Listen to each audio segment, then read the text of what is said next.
en direct. Pas m'a fait sport comme ça.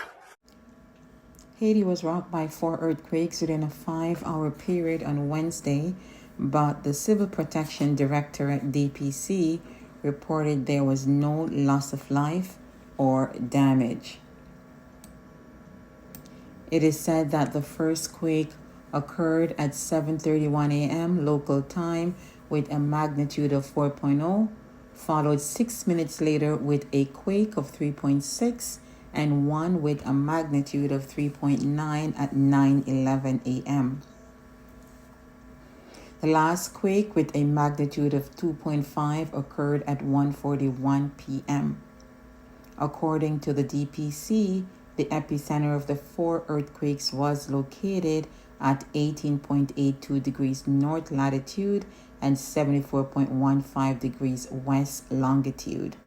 In 2010, Haiti had a catastrophic earthquake with a magnitude of 7.0, right? And that earthquake struck Haiti at 4:53. That's local time on a Tuesday on January the 12th, 2010.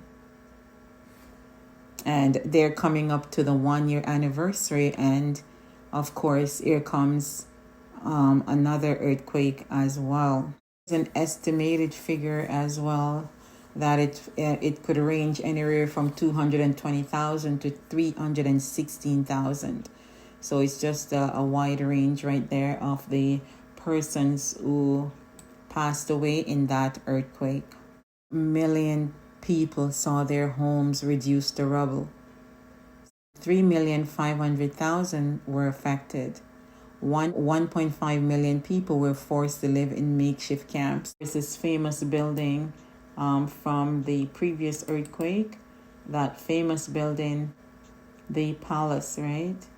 Total value of damage and losses caused by the January 12th earthquake was estimated at $7.8 billion, and that's US dollars. So that's equivalent to slightly more than the country's GDP.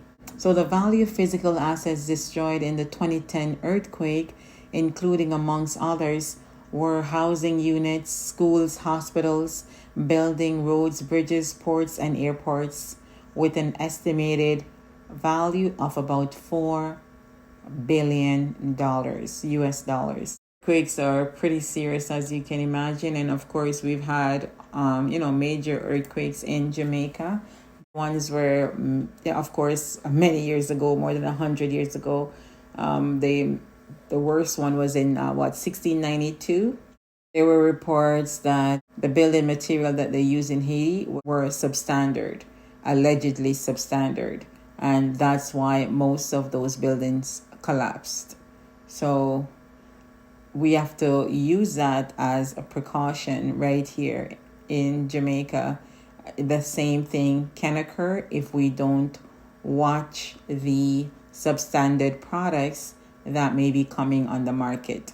And the watchdogs, as well as the government agencies, have to make sure that they put things in place to protect lives in the event, of a natural disaster. So they were still trying to recover from that major one, and then they had another one in 2021, as if Haiti needs a break. So they have a long and terrible history of earthquakes, by the way. A lot of buildings toppled and a lot of people lost their lives. That earthquake that we had, mainly in Kingston, it was focused in Kingston, but I was told that it was felt in other areas of Jamaica as well. So it was approximately 6.2 on the Richter scale. The one that we had in Port Royal, that one triggered a tsunami. So back then, no one knew, or most of the history books did not mention the word tsunami. Now we're hearing that major earthquake tsunami was triggered, hence the sea rushing in and, of course, sweeping away a lot of buildings and people, unfortunately. So after an earthquake has occurred, there is a lot of debris, a lot of rubble, right? Buildings are crumbled and all of that. Sidewalks, everything, the road. is buckled, and that can cost millions and millions of dollars to remove, and it is time consuming, it is frustrating, and it takes a lot of effort and time to do it, right? And a lot of equipment, special equipment.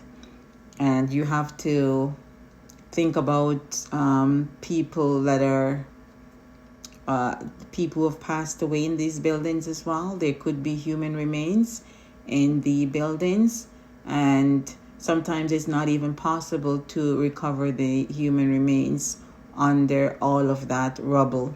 Hundreds of pounds of rubble that someone may be stuck under, right, who have passed away. Is with debris removal, you can't destroy a building without the consent of owners, and you can't remove the debris without the consent of owners as well. Up to 8 months after that major earthquake in 2010 in Haiti, only 2% of the rubble was removed. So it is a time-consuming activity. It is very time-consuming to remove rubble. So mountains of rubble lining the streets after the earthquake. It costs millions of dollars to remove. Equipment have to be brought in. Problem of where you would deposit the debris, right? Some of that debris is chemically contaminated, and other debris may have human remains. These remains have to be subject of a discharge in special zones. So there's a lot of complications around debris removal. It can go into the hundreds of millions. You have to use heavy equipment, truck, machinery, difficult to remove debris after, and it probably take years to remove the debris. We just have to make sure that we are fully prepared. Check with the disaster preparedness website to see what you can do prior to anything like this happening. It's best you are prepared. But again, sometimes no matter how prepared you are, when there's a huge natural disaster, there's not much you can do. But it's better to have at least some preparation. People are very concerned about the substandard building materials on the market. So thank you for joining me on this video. Please remember to like, share, and subscribe.